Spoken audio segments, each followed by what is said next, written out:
Assalamualaikum warahmatullahi wabarakatuh. Perkenalkan, nama saya Nurul binti Ghafar dari kelas 10 TPU. Di sini saya akan membuat tugas pendidikan agama Islam, yaitu tanggapan saya terhadap bencana di awal tahun ini dan bagaimana jika dikaitkan dengan pendidikan agama Islam. Berikut tampilannya. Tanggapan saya terhadap banyaknya bencana di awal tahun ini, solusi, bagaimana cara kita menyikapinya, lalu apa yang harus dilakukan sehingga ke depannya lebih baik, dan bagaimana jika dikaitkan dengan pendidikan agama Islam. Di awal tahun 2021 ini, masyarakat dikejutkan dengan banyak sekali bencana. Sejumlah bencana yang terjadi adalah di berbagai wilayah di Indonesia.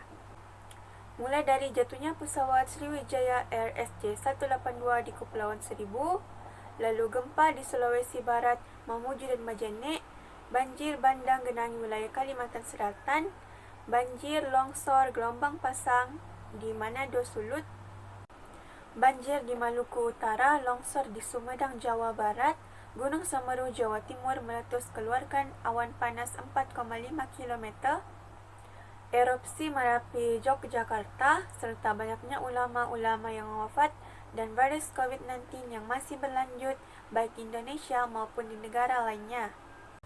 Mengenai jatuhnya pesawat Sriwijaya Air SJ182 yang merenggut banyak nyawa adalah kabar buruk, namun kita tidak bisa melawan kenyataan dan takdir, tapi kita bisa menjadikan apa yang telah terjadi, diikhlaskan dan diambil hikmahnya. Mungkin ini adalah ujian, cobaan, atau peringatan kepada kita bahwa dimanapun kita berada, jika sudah saatnya, kita tidak bisa lari dari kematian. Kematian akan menghampiri kita.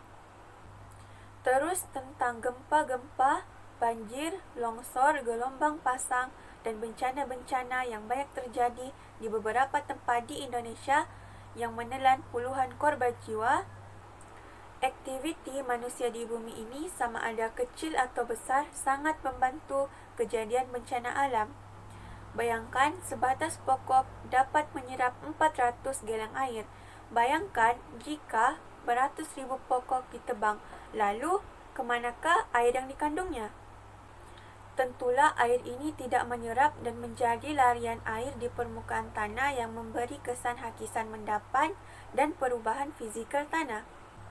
Departemen Kehutanan atau Kementerian Kehutanan mengatakan bahwa total luas hutan di Indonesia tahun 2020 hanya akan tersisa 10% lagi saja. Lalu, bagaimana dengan tahun ini dan hari ini? Namun, kita tentu tidak bisa berdebat dengan kenyataan bahwa pembabatan hutan yang masif dan lahan-lahan tambang yang semakin dalam masuk ke hutan dan pengelolaan sumber daya alam yang kurang ramah terhadap lingkungan yang mengakibatkan semakin rutin dan tidak bisa diprediksinya bencana menghampiri kita. Kini, hujan yang tidak terlalu lama pun sudah bisa mengakibatkan banjir, longsor, dan lain-lain. Para pemodal serta konglomerat pemilik tambang dan hak kehutanan mungkin tidak terlalu merasakan efeknya, namun rakyat dan pekerjanya tentu merasakannya, bahkan nyawa bisa dengan mudah hilang seketika. Banyak manusia egois yang merusak hutan, alam, lingkungan, dan lain-lain, seperti menebang pohon sembarangan, membuang sampah sembarangan, dan lain-lain.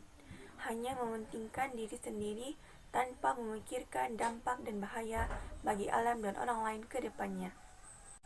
Itulah beberapa manusia yang tidak bijaksana dalam berpikir, seperti kata orang, lain yang disuruh, lain pula yang dibuat. Beberapa manusia merusak alam untuk mendapatkan kemakmuran dan kehidupan, lalu kemakmuran itu pun harus menghilang lagi seketika dengan bencana yang mengiringinya. Yang jelas, apabila cara lama beberapa manusia memperlakukan hutan dan alam terus dilanjutkan, maka bisa jadi bencana lebih besar sedang menanti, bahkan pada akhirnya masa depan bumi itu sendiri. Dalam perspektif agama, bencana ini datang karena ulah tangan beberapa manusia. Telah ditegaskan dalam Quran Surah Ar-Rum ayat 41, telah nampak kerusakan di darat dan di laut disebabkan karena perbuatan tangan manusia, supaya Allah merasakan kepada mereka sebagian dari akibat perbuatan mereka agar mereka kembali kepada jalan yang benar. Dan kita sebagai manusia yang hanya diciptakan Allah Subhanahu wa taala hendaknya senantiasa sadar diri untuk selalu bersangka baik kepada Allah Subhanahu wa taala. Berpikir secara bijaksana dalam menyikapi bentuk-bentuk bencana dan apapun yang terjadi atas kehendak dan izin Allah Subhanahu wa taala. Pasti ada hikmahnya. Disebutkan dalam Quran surah At-Taghabun ayat 11, Allah Subhanahu wa taala berfirman, "Tidak ada sesuatu musibah menimpa kecuali dengan izin Allah, dan sesiapa beriman kepada Allah, niscaya Allah memberikan petunjuk kepada hatinya, dan Allah Maha mengetahui segala sesuatu."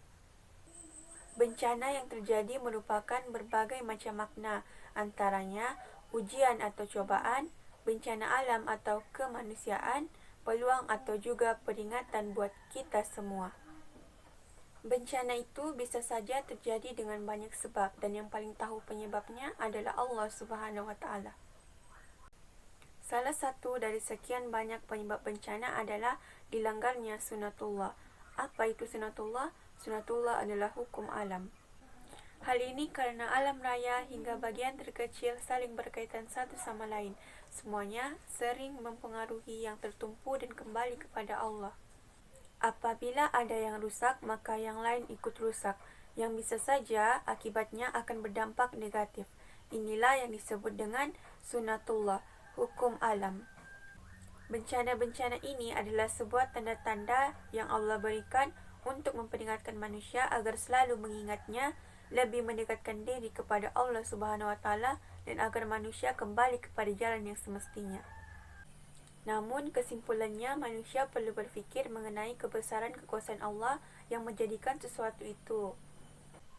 Seperti pada surah Al-Baqarah ayat 17, Allah pencipta langit dan bumi, dan bila Dia berkehendakkan sesuatu, maka Dia hanya menyatakan kepadanya jadi, maka jadilah ia.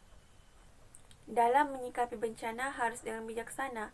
Hal yang bisa dilakukan adalah yang pertama yaitu bersedar diri dan berdoa kepada Allah Subhanahu wa taala.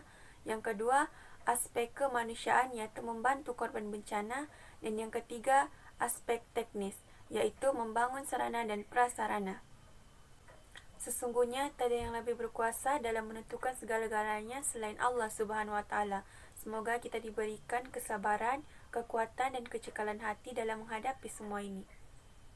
Dan belum kering air mata, COVID-19 yang masih berlanjut dan kesnya yang terus bertambah membuat ribuan manusia kehilangan nyawa.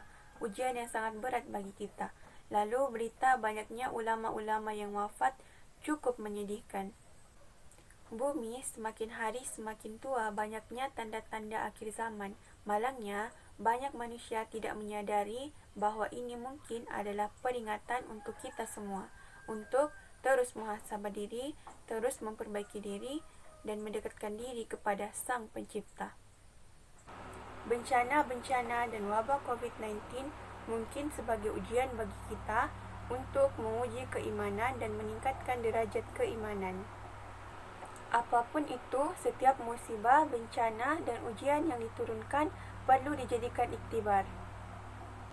Dan jangan kita mempersoalkan mengapa Allah Subhanahu wa taala memperlakukan sedemikian, sedangkan kita mengetahui bahawa Allah Maha mengetahui segalanya dan Dia berhak atas kekuasaannya sendiri. Ia mungkin peringatan bagi kita untuk mencapai nilai ketakwaan dan keimanan tinggi. Oleh karena itu, perbanyakkan berdoa kepada Allah Subhanahu wa taala agar ujian dan bencana ini bisa menjadi peringatan buat kita membuka hati untuk terus beriman.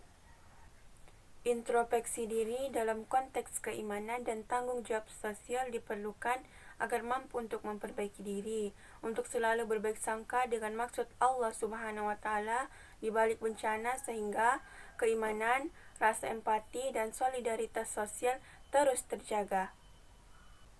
Allah itu Maha Pengasih lagi Maha Penyayang. Apapun itu terjadi atas ketentuan serta kekuasaannya. Ia mempunyai hikmah yang perlu difikir dan dinilai setiap mukmin, dan sebab tersurat dan tersirat yang perlu difikirkan oleh kita.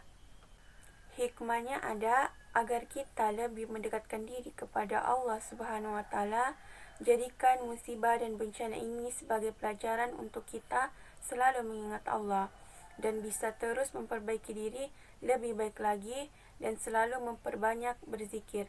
Semoga hati kita terus ingat kepada Allah Subhanahu wa taala. Mari sama-sama mendoakan.